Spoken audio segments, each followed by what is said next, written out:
persoalan ataupun pertanyaan mudah. Sempurnakah solat kita? Masya Allah. Jadi dengan kita di studio sambungan episod seterusnya tentang sempurnakah solatku bersama dengan Dr. Nur Muhammad Hadi Zahlan, pengasas Pertubuhan Akademi Al-Bayan, tentang betapa sempurnanya solat kita, insya-Allah. Dan sekarang ni kita tadi Ustaz ada sebut tentang iktidal. Jadi macam mana kita nak huraikan pada para penonton cara yang betul, kaedah yang sebenarnya. Baik, bismillahirrahmanirrahim, sahabat-sahabat penonton yang dirahmati oleh Allah. Seperti yang Ustaz sebut tadi, ada di papan putih tadi, kita dah sebut mengenai tamak ninah. Sebab ketika mana kita nak i'tidal, ketika mana kita nak sujud nanti, ketika mana kita nak rukuk, kita nak buat apa saja rukun, maka dia mesti ada tamak ninah. Khususnya rukun fi'li, rukun perbuatan. Dia mesti ada berhenti seketika pada kadar satu tasbih. Pada kadar sekali tasbih. Maknanya bila kita rukuk tu, dia tak boleh rukuk kemudian kita bangun terus. Contoh, boleh Ustaz buat praktikal terus? Boleh, silakan Contoh, Ustaz. sebelum kita nak tunjuk. Katakan, okey, silakan. Contohnya, ni sahabat kita, okey, dia nak rukuk, dia rukuk terus dia iktidal, boleh? Okey, bacaan macam biasa, duduk bacaan habis Fatihah, kemudian dia dah habis surah, kemudian dia rukuk. Lepas rukuk terus bangun tanpa ada berhenti. Boleh? Okey, tengok Okey, dia rukuk, Allahu Akbar, rukuk terus bangun. Tanpa berhenti. Ini tidak ada tamak ninah. Kalau mengikut dalam pandangan mazhab seperti mana yang kita bincangkan tadi, tamak ninah ini adalah berhenti seketika pada kadar sekali tasbih. Maknanya duduk seperti tadi, qiyam, okey. Kemudian dia nak rukuk. Allahu Akbar, dia rukuk, maknanya sekali tasbih sudah memadai walaupun pendek. Maknanya pada sekadar sekali tasbih. Kemudian dia bangun i'tidal. Maka pada waktu itu dah dikira sebagai tamak ninah. Okey, silakan duduk. Okey. Jadi Kak Faras, sebelum kita nak sebut tentang i'tidal tadi, suka Ustaz untuk ulang kerana ramai dalam kalangan kita ni yang terlepas pandang mengenai tentang tamak ninah. Sebab itu bila kita sebut tadi tamak ninah pada setiap rukun fi'li, dia mesti rukun fi'li. Tamak ninah. Baik. Pada kadar sekali, Ustaz, kami buat 3 kali, tak ada masalah. Kami nak buat 7 kali pun tak ada masalah. Yang penting kita sentiasa zikir kepada Allah Subhanahu Wa Taala dalam keadaan atas kemampuan kita. Maka kata ulama, tanpa tamak ninah akan membatalkan solat. Kemudian orang yang melakukan tamak ninah ni, dia akan menghadirkan khusyuk dalam solat. Kerana apa? Kerana dia faham apa yang dia buat itu dalam keadaan tenang. Begitulah nombor 3, menjadikan seseorang apabila dia solat, solatnya itu dalam keadaan tenang dan tertib tanpa ada gopoh gapah dalam ibadah. Ini ketiga-tiga ini disebutkan oleh para alim ulama ketika mana kita nak melakukan tamak ninah. Baik. Praktikalnya ketika mana kita nak melakukan i'tidal. Baik. Perlu ke angkat tangan ataupun tidak? Jawapannya, baik, silakan. Minta maaf Ustaz nak buat praktikal ni. Mengangkat tangan ni yang kita angkat tangan ni, kata seperti mana dalam fiqh mazhab Syafi'i pada 4 keadaan, pada 4 tempat. Yang pertama ketika takbiratul ihram. Ni kita nak solat, Allahu Akbar, kita angkat tangan ni. Ni takbir yang pertama. Okey. Kemudian bila lagi? Ketika mana kita nak rukuk.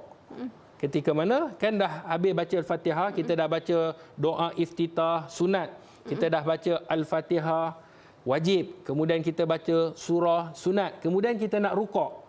Kemudian bila kita nak rukuk, mengangkat tangan yang kedua merupakan sunnah. Ustaz, kalau saya tak nak angkat tangan, terus rukuk, boleh ataupun tidak? Boleh. Dengan dia menyebut Allahu Akbar, takbir intiqalat, iaitu kita nak berpindah daripada satu rukun ke satu rukun tanpa mengangkat tangan, boleh. Tetapi sunat seperti mana dalam mazhab Syafi'i pada 4 tempat. Takbiratul ihram tadi, awal-awal, kedua nak rukuk. Okey, takbir Allahu Akbar, rukuk. Yang kedua. Yang ketiga bila Ustaz? Yang ketiga ketika mana rukuk nak ke i'tidal. Allahu Akbar, angkat tangan. Pada semua rakaat. Maknanya itu yang ketiga. Yang keempat ketika mana? ketika lepas tasyahud awal. Maknanya kalau rukun pertama, contohnya Ustaz tunjuk okey, ni bayangkan solat maghrib. Okey. Bayangkan solat maghrib 3 rakaat ataupun solat isyak 4 rakaat. Okey, ni rakaat pertama dia dah lepas rukuk, dia dah i'tidal, dia sujud. Okey, bang tunduk sujud. Okey. Sujud, okey, duduk di antara dua sujud. Okey, kemudian sujud lagi sekali. Okey, ni kita bayangkan di tengah solat rakaat pertama dia bangun. Bangun, naik. Okey, naik ke atas tanpa angkat tangan. Tanpa angkat tangan. Dia terus daripada tadi bangun, dia qiyam. Jadi bila yang ketiga, yang keempat tadi kan kita kata mengangkat tangan pada 4 tempat. Iaitu yang pertama ketika kita nak solat, tengah niat kita nak takbiratul ihram, Allahu akbar. Itu yang pertama. Yang kedua ketika mana kita nak rukuk, Allahu akbar, kita nak rukuk. Yang ketiga daripada i'tidal, sami Allahu liman hamidah. Okey, jelas? Jelas. Yang keempat tu bila? Ketika mana lepas tasyahud awal. Ni rakaat pertama. Okey, duduk, buatlah habis semua, duduk. Okey, dah habis rukuk dan sujud, dia tasyahud awal. Ni tasyahud awal ni. Dia dah baca tasyahud awal, kemudian dia nak bangun. Okey, bangun, tasyahud awal dengan mengangkat tangan. Allahu akbar. Qiyam. 4 tempat kata mazhab Syafi'i, iaitu sunnah kita mengangkat tangan. Okey Ustaz, masa kita dah bangun, sami Allahu liman hamidah, rabbana lakal hamd, Allahu akbar. Sebut juga Allahu akbar. Tak, ketika bangun Allah, kan kita rukuk, Allahu akbar. Bila kita bangun, sami Allahu liman hamidah, rabbana walakal hamd, tanpa Allahu akbar. Turun. Ya. Okay. Bila kita dah habis, kita nak turun, barulah Allahu akbar. Nak sujud tu, itu takbir intiqalat disebut. Takbir perpindahan daripada satu rukun kepada satu rukun. Cumanya Kak Farah, satu lagi, sebelum kita nak berpindah kepada soalan-soalan yang lain, kita ramai juga yang kita saksikan. Ada orang yang melakukan pergerakan 3 kali berturut-turut ketika mana lepas i'tidal. Okey. Contohnya bagi rukuk sekali lagi, nak buat praktikal, nak bagi orang faham. Okey, ni dia tengah rukuk, kemudian i'tidal. Sami Allahu liman hamidah. Tangan ni dia buat macam ni. Rabbana walakal hamd. Ustaz dengar macam ni Ustaz tunjuk Dia rukuk ni. Okey. Dia rukuk, sami Allahu liman hamidah. Ni tangan, Rabbana walakal hamd. Ni relax sangat. Kan? Jadi boleh ataupun tidak? Dan di mana kedudukan tangan ketika mana selepas tu? Maka ketika mana kita i'tidal, sami Allahu liman hamidah, kebanyakan para alim ulama mengatakan letaklah di sisi. Letak di sisi, walaupun ada kata letak di sini, tapi dalam mazhab Syafi'i diletakkan di sisi tangan belah paha kanan kita ataupun paha kiri kita. Dan jangan menggerakkannya kerana pergerakan 3 kali berturut-turut. Begini. Sami Allah Rabbana walakal hamd, berturut-turut membatalkan solat. Kenapa pergerakan yang besar ini? Ini satu pergerakan. Sekiranya bergerak 3 kali, batal solat dia. Pergerakan kecil iaitu pergerakan seperti seperti jari jemari kita ataupun kepala kita. Kepala kadang-kadang ada orang baca Bismillahirrahmanirrahim, gerak. Tetapi dia tidak membatalkan solat. Sekiranya berlebihan dalam kadar yang tak perlu. Contohnya kita garu. Ni garu ni. Ni nyamuk gigit, kita duk garu ni. Batal tak?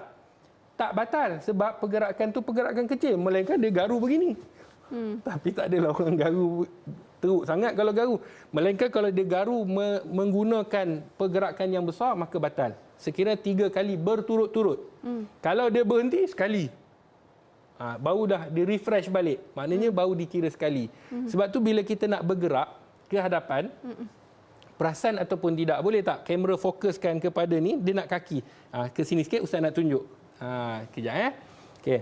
Pergerakan kaki, bila orang depan kita nak pergi ke depan, kan? Kita melangkah. Okey. Menggunakan kaki kanan, nak ke depan menggunakan kaki. 1, stop. 2, stop. Faham? Sebab apa? Sebab bila walaupun pergerakan Ustaz tu dah 5 kali, tetapi ada pause. Ada berhentinya. Dia tidak boleh kita bergerak begini. Membatalkan solat dalam mazhab Syafi'i. Sebab tu pergerakan tadi, i'tidal tadi, bila dah habis, letakkan tangan tu. Sami Allahu liman hamidah, Rabbana walakal hamd. Duduk. Kalau tergoyang sikit tak apa, tapi janganlah menggoyang-goyangkan sehingga melebihi 3 kali pergerakan, maka dia batal. Duduk di antara 2 sujud macam biasa. Okey. Ini cara duduk di antara 2 sujud, iaitu kalau kita nak duduk di antara 2 sujud ataupun tasyahud awal. Ini dinamakan iftirash. Iftirashi. Maksudnya iftirah ni kaki kanan kita kita pacakkan. Kemudian kaki kiri kita lipat di bawah, kemudian kita duduk seperti biasa. Kalau dia duduk begini, ustaz akan duduk macam ni lah. Maknanya kalau tengok daripada belakang begini, kaki kanan dipacakkan, kaki bawah kiri itu diduduk di atas punggung, kemudian tangan kita duduk di atas peha. Maka ini iftirah. Ada satu lagi duduk, disebut al-iqa'. Al-iqa' ini maknanya apa? Duduk di atas kedua tumit. Contohnya, duduk di antara 2 tumit, angkat, duduk macam ni. Pacakkan ni, duduk di antara 2 tumit. Atas, macam ni, atas. Tengok ustaz buat begini. Iqa'. Begini. Ini juga ada hadis Nabi SAW. Begini, boleh fokuskan tengok, dia duduk. Ini juga ada hadis Nabi SAW dan Nabi pernah duduk sebegini. Iqa' disebut. Antara 2 sujud juga. Antara 2 sujud ataupun duduk di antara 2 sujud ataupun duduk di dalam tahiyat awal. Disebut sama je. Al-iqa'. Yang tak boleh, yang disebut sebagai uqbah. Duduk uqbah ni adalah duduk kalau biasa sahabat-sahabat penonton kalau sekarang ni dah dewasa, dia susah, dia jadi kerah. Tapi kebiasaan budak-budak dia boleh buat. Apa dia? Uqbah ni dia duduk macam penguin, macam itik tu. Dia keluarkan kaki sikit. Contohnya dia keluar macam ni. Dia keluar satu kaki ke sini, satu lagi sini, duduk. Itu untuk dia letak kat lantai. Duduk kan. Yang ni memang kita susahlah, kita tak susah nak buat. Tapi ada orang boleh buat. Duduk begini dinamakan duduk uqbah. Dan ini dilarang oleh Nabi SAW duduk seperti ini. Jadi kalau sekiranya duduk seperti ini tak dibenarkan oleh baginda Nabi SAW seperti mana dalam hadis. Jadi nak duduklah seperti mana iftirash, duduk seperti biasa, bangun duduk seperti biasa yang biasa kita buat. Yang biasa kita buat tadi. Ini iftirash. Ataupun duduk seperti yang disebut al-iqa'. Kalau sekiranya kita tak boleh, mungkin sakit kaki, lutut ataupun dan sebagainya, kita duduk iqa', iaitu duduk dengan cara duduk di atas tumit kita. Begini. Alright, soalannya dah hilang pula. Ada yang duduk di mana kedua-dua kaki kedua-dua kaki kot kat sini bersilang dan duduk atasnya semasa tahiyat awal dan akhir, boleh ke? Bersilang tu kaki yang macam mungkin macam ni kot, yang begini kita duduk. Yang dia duduk kat atas. Maaf, ustaz faham. Maknanya kakinya sefaham begini. Saya lah. Betul lah. Maknanya kakinya begini. Seperti mana kakinya bersilang di belakang begini. Mungkinlah. Baik, ini sebenarnya tidak menepati seperti mana duduknya Rasulullah sallallahu alaihi wasallam. Seperti yang kita sebut tadi, baginda Nabi sallallahu alaihi wasallam duduk dalam keadaan memacakkan kaki ataupun dalam keadaan iqa' tadi, Nabi akan duduk dalam keadaan duduk di atas punggungnya baginda Rasulullah, minta maaf ustaz sebut, dan diduduknya di atas tumit. Diletakkan di atas tumit seperti ini.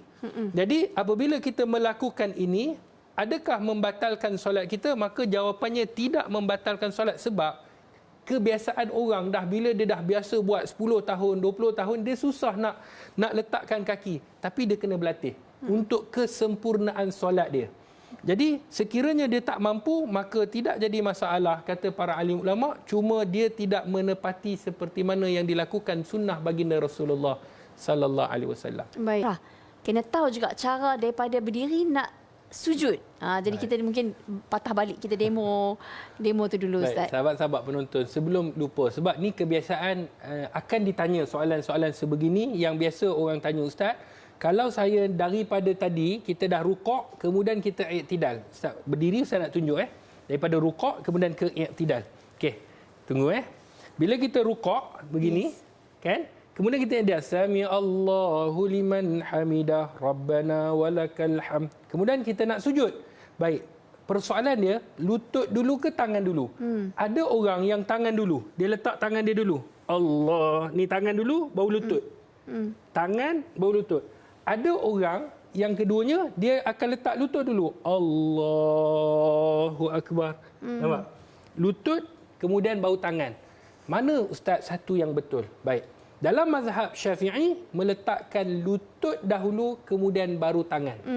Tetapi Ustaz faham, di sana ada orang-orang yang dalam keadaan uzur. Sebab ada perbezaan pandangan ulama' dalam meletakkan tangan ataupun lutut, lutut ataupun tangan. Maka kedua-duanya diiktiraf oleh para alim ulama'.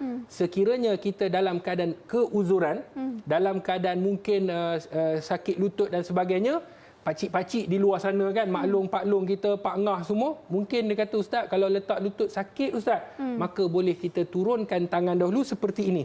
Kan? Selepas kita, daripada kita nak turun ni, Allahu Akbar, kita dah ni, Allahu Akbar, kita tahan. Kemudian kita sujud. Sah ataupun tidak? Jawapannya sah. Okey. Maka tidak jadi masalah dalam keadaan sama ada kita nak turunkan tangan ataupun lutut. Tetapi sekiranya kita mampu, turunkan lutut, kemudian baru tangan.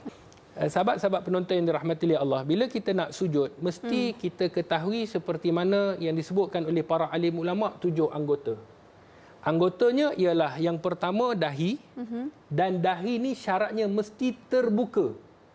Kalau, minta maaf Ustaz pegang kepala kalau sekiranya dia pakai, oh handsome, dia pakai contohnya songkok begini, dia sujud di atas songkoknya, boleh fokus tak?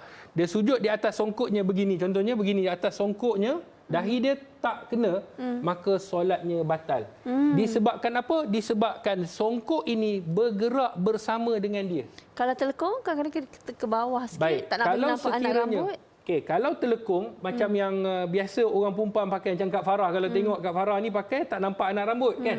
Jadi kalau dia sujud, maka tidak jadi masalah. Sebab dahinya terbuka. Okay. Tetapi yang tak boleh, sekiranya dia solat, kemudian telekong tu, telekong yang bergerak, dia nak lapit. Telekong ni kadang-kadang kan macam bayangkan Ustaz telekong, tak ada telekong. Jadi telekong ni bila dia nak sujud, dia lapit telekong dia. Faham? Dan telekong itu bergerak bersama dengan dia. Bergerak dengan dia lah, sebab kita pakai telekong kan bergerak dengan kita, maka solat kita batal. Jazakallah khairan sekali lagi Ustaz. Terima kasih di atas ilmu dan peluang yang Ustaz berikan. Kita rehat para penonton. Tapi Assalamualaikum tak berehat lagi. Kita akan kembali selepas ini insya-Allah. Infaklah walaupun dengan seketul bata, kerana setiap sumbangan yang diberikan ke jalan Allah pasti menjadi saham akhirat anda. Marilah bersama Pertubuhan Akademi Al-Bayan dalam membangunkan tahfiz dakwah anak-anak mualaf di Kampung Pego, Alor Gajah, Melaka.